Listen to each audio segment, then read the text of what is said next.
Good morning. It's Tuesday, which means it's Teaching Tuesday, and today's topic is be humble or be humbled. Okay? So this topic came about because recently I've been getting tested on pride. Like, am I going to be prideful and think about how that person just embarrassed me? Or, you know what? Am I going to remain humble and allow God to fight my battles? Okay? So, here we go. We're going to Daniel chapter 4. And let's go to verse 19. Then Daniel, also called Belshazzar, was greatly perplexed for a time. His thoughts terrified him. So the king said, Belshazzar, do not let the dream or its meaning alarm you. Belshazzar answered, my lord, if only the dream applied to you and your enemies. It is meaning to your adversaries. The tree you saw, which grew large and very strong, which is top touching the sky, visible to the whole earth, with beautiful leaves and abundant fruit, and providing food for all, and giving shelter to the wild animals, having nesting places in your branches for the birds. Your majesty, you are that tree. So here's the backstory. King Nebuchadnezzar was that king that threw Daniel's friends, Shadrach, Meshach, and Abednego, inside of the fiery furnace.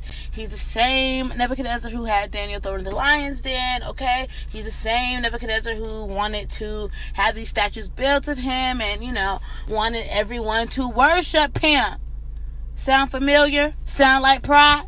That's him. If Nebuchadnezzar, could be a definition in the dictionary, I think it would be under pride. Okay? Nebuchadnezzar has this dream, and he has this dream of this tree that goes pretty much up to the sky. It has all this fruit. It's providing food. It's providing shelter for the animals. It's thriving. And then, in the middle of the dream, a holy figure just comes down and says, cut the tree down, strip the tree of its leaves, of its fruit, and scatter it all around. And then, on the stump, we want you to lay the iron and the bronze on top of the stump, so, no growth.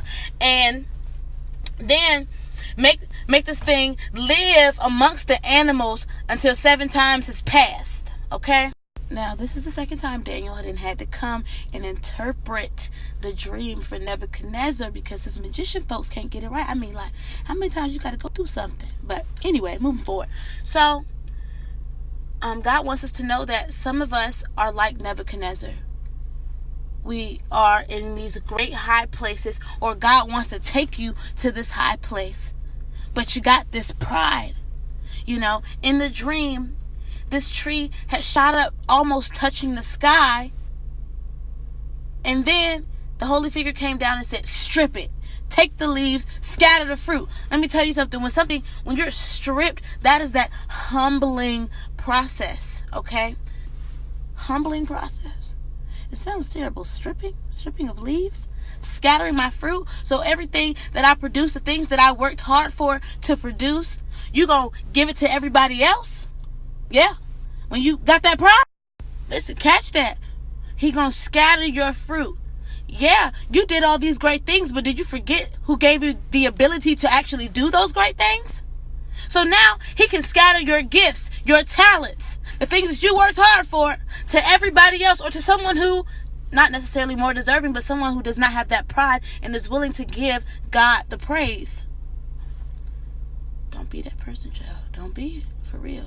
Being humble. Be humble or be humbled. Now, the next part of the dream was for the stump to be left in place.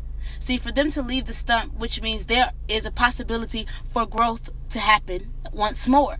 So there's a possibility for you to become restored, but 7 times has to pass by. So 7 is the number of completion, which means you have to complete the humbling process in order to be restored to what you once were. Now, here's the next part. This is a dream. Dreams oftentimes represent a warning, okay? Dreams oftentimes represent a warning. Y'all heard the saying, pride comes before the fall? Look, God is so gracious that he would give you a warning before you fall. He's given Nebuchadnezzar a warning. Look, this is what the dream is. This is what it means. Get it right, or you're going to become humbled. And of course, in the Bible, it talks about 12 months later, that is when his humbling process started. That is when his kingdom was taken away from him. Look, y'all. Take heed to this warning. Do not be prideful. like we said before, 2018 is when the promises will be seen. But if you are prideful, you have to go through a humbling process. And I'm sure many of us have gone through a humbling process. I know for myself, I've been through a humbling process, and I don't want to go through it no more. Take heed to the warning. Be humble or be humbled. Love y'all.